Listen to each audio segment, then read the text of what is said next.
Hello friends, good morning. आप सभी को आपके अपने यूट्यूब चैनल KBSS स्टडी पर डेली करंट अफेयर्स के क्लास में सभी लोग का स्वागत करता हूं। आज आइए देखते हैं आज की प्रमुख घटनाएं क्या हैं, विस्तार रूप से चर्चा करते हैं उसको।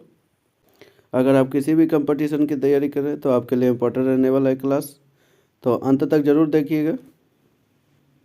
जिस तरह से हम डेली करंट अफेयर्स के क्लास में दिवस के क्वेश्चन शामिल करते हैं, उसी तरह आज भी शामिल किए हैं। तो आइए देखते हैं पहला हमारा क्वेश्चन क्या कह रहा है। हाल ही में विजय दिवस कब मनाया गया है? दिसंबर में। याद रखना 16 दिसंबर को विजय दिवस के रूप में मनाया जाता है। अब हम लोग दिसंबर के प्रमुख इम्पॉर्टेंट डेट्स के बारे में डिस्कस कर लेते हैं। कौन कौन से इम्पॉर्टेंट डेट्स हैं?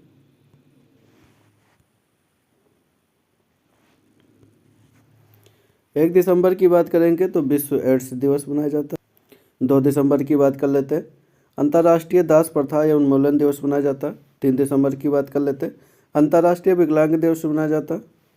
4 दिसंबर की बात करेंगे तो भारतीय नौसेना दिवस मनाया जाता है। 5 दिसंबर की बात कर ले तो अंतर्राष्ट्रीय मृदा दिवस के रूप में मनाया जाता है। 7 दिसंबर की बात करेंगे तो भारतीय सशस्त्र सेना झंडा दिवस के रूप में मनाया जाता है।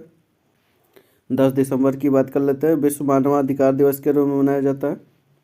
11 दिसंबर की बात कर लेते हैं, यूनिसेफ दिवस के रूप में मनाया जाता है। आगे बात कर लेते हैं, 14 दिसंबर की बात करेंगे तो राष्ट्रीय ऊर्जा संरक्षण दिवस के रूप में मनाया जाता है।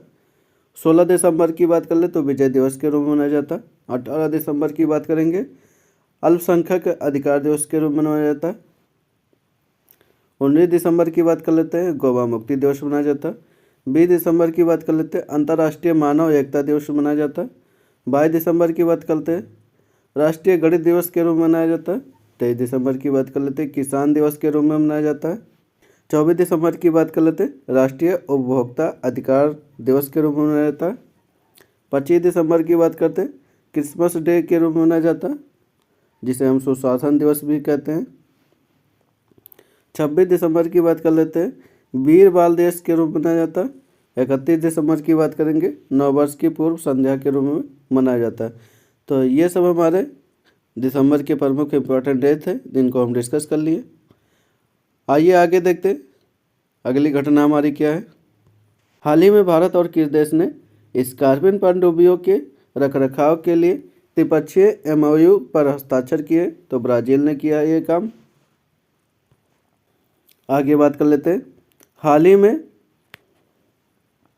NCAR ने किसे अपने महानिदेशक के रूप में नियुक्त किया है?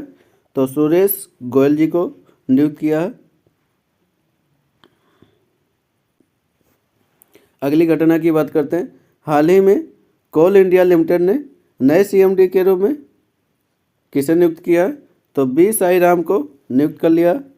तो हमारे कोल इंडिया के नए CMD कौन बने? B साई राम जी बने हैं। अगली घटना की बात करते हैं, हाल ही में ADB ने चेन्नई में मेट्रो विस्तार के लिए 240 मिलियन अमेरिकी डॉलर के लोन को मंजूरी दे दी है। तो तमिलनाडु के लिए ये मंजूरी दी है ADB ने। अगली घटना की बात करते हैं, हाल ही में IPL इतिहास के सबसे महंगे विदेशी खिलाड़ी कौन बने हैं? तो कैमरन ग्रीन जी सबसे महंगे IPL के विदेशी खिलाड़ी बने हैं, इसको याद रखना। अगली घटना की बात करते हैं, हाल ही में किस राज्य ने किसानों के लिए कार्बन क्रेडिट योजना शुरू की गई है? तो किस राज्य में यह शुरू किया गया? तो उत्तर प्रदेश में यह शुरू किया गया है। अगली घटना की बात करते हैं, हाल ही में नेही ने कहा NH45 पर भारत की पहली वन्यजीव सुरक्षित सड़क शुरू किया गया है। तो ये मध्य प्रदेश में शुरू किया गया है नेही द्वारा। अगली घटना की बात करते हैं, हाल ही में कौन दुनिया की नंबर 1 ODI महिला बल्लेबाज बनी है? तो स्मृति मंदाना जी बनी है, जो कि हमारे इंडिया की क्रिकेटर के रूप में जानी जाती हैं। अगली घटना की बात करते हैं, हाल ही में किसने पहला स्क्वैश विश्व कप जीता है, तो भारत ने ये जीत लिया है, पहली बार जीता है, तो इसलिए इम्पोर्टेंट रहने वाला है, इसको ज़रूर याद रख लेना। तो ये हमारे प्रमुख घटनाएं थे जिनको हम चर्चा कर लिए। अगर आप डेली 5 मिनट के लिए वीडियो देखते हैं तो आपके लिए इम्पोर्टेंट रह जाता है, क्योंकि 5 मिनट में आप प्रमुख घटनाओं को रिवीजन कर सकते हैं। आप सबको ये वीडियो अच्छा लगा लाइक करें, लोगों तक शेयर करें और सब्सक्राइब करना ना भूलें। थैंक यू, धन्यवाद।